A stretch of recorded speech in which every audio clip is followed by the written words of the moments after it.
Because the one thing you want to do is to love. And that love should begin with you. Once you love you, you love the whole world. It's easy. It's delicious to love everybody and everything. Alfredo Bowman, widely known as Dr. Sebi, dedicated his life to love. After experiencing himself the great healing success of a Mexican herbalist, he prepared to heal as much people as he could, creating natural cell vegetation cell food compounds for over 30 years to cure their ailments. He constantly spoke about love, for he viewed healing as an act of love. You see, I had asthma, and I had diabetes. I was impotent. I was obese. I was angry. Very, very angry.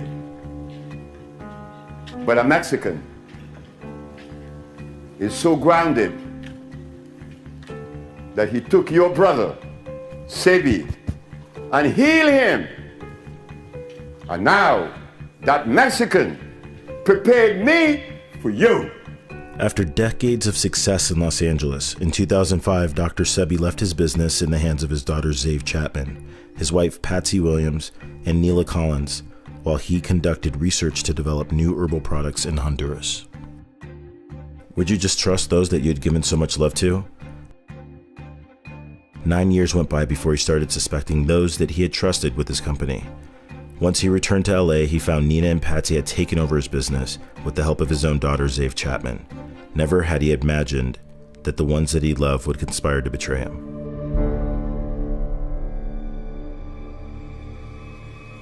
He immediately filed a lawsuit against them and the companies they created to sell products to his clients under his name.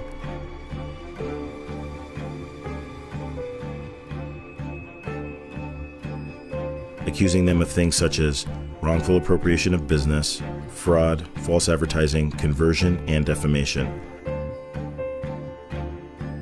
In such lawsuit, he explains the events and the way they unfolded.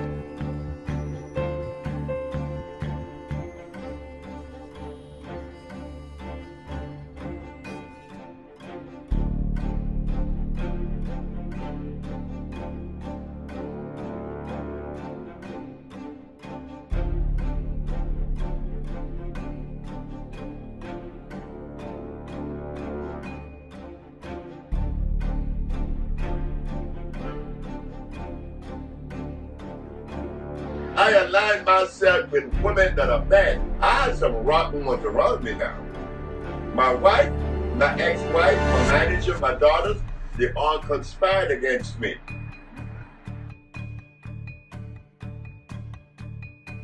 Dr. Sebi continued working on his mission to help others, distancing himself from those who had betrayed him, working hand in hand with his friend and disciple Pablo Medina, with whom he opened up a new company and regained power.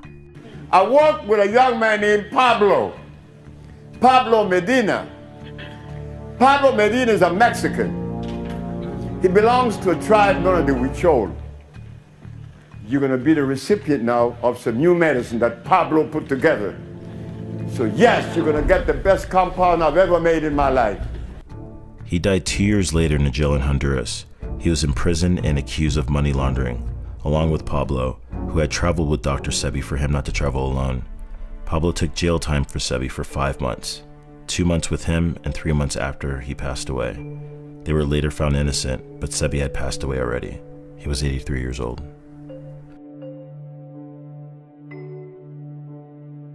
After his death, his daughter Zave Chapman, the same he accused of betraying him, opened up a business with Usha Bowman, Sebi's daughter, and their partner Sharon Ross, selling products that try to imitate and compete with Dr. Sebi's.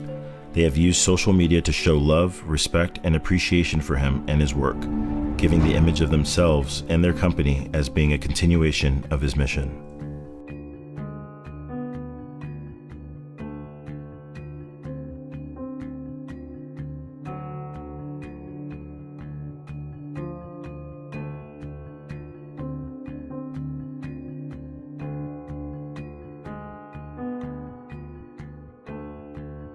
However, none of these messages can be found prior to his death.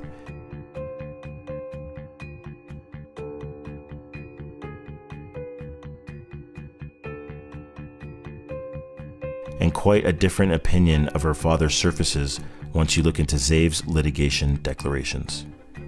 In these documents, she claimed that she had as much right to use the Dr. Sebi name as him, that her father had done nothing to develop the business, and that Dr. Sebi was as fictitious a character as the Keebler elves.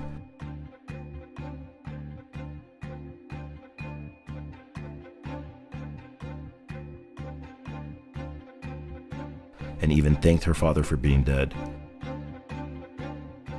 She also declared that he was demented and had bizarre actions.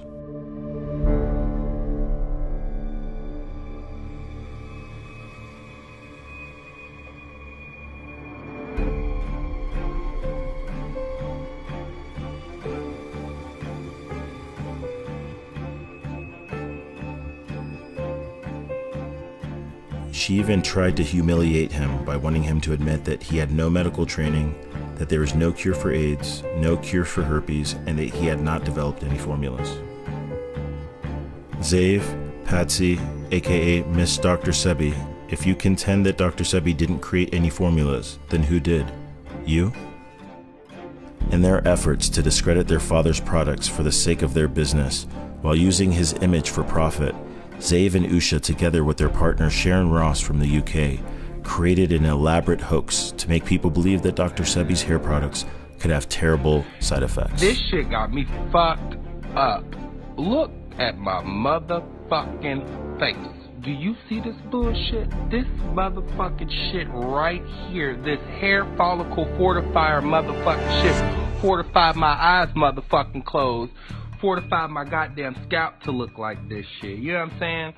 I understand that it was at my own risk, but goddamn it, you got 3 ingredients up in this motherfucker. The least you can do is write down some side effects for these motherfuckers. The videos were thought to be true by many. However, interesting connections appear once you look into Jermel Brown's history. Jermel Brown posted the first video on March 16th, more than a month after announcing Usha Bowman's being a part of the administration of the organization he seems to be a part of, a not-for-profit organization named Bolingo, which is chaired by Sharon Ross.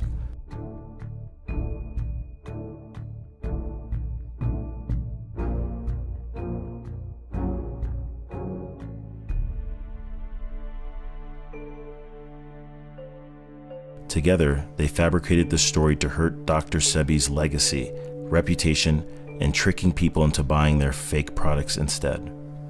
The hypocrisy shown by Dr. Sebi's close ones, trying to profit from hurting his real products while using his name to sell their fake products, is a continuation of betrayal that started from once they took what he built and left him alone.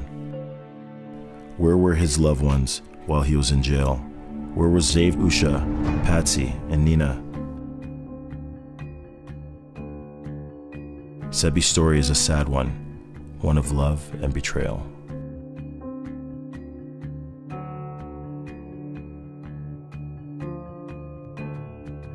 So it's about love, like Miss Lily Watkins said. It's about love, okay? And that love starts with you.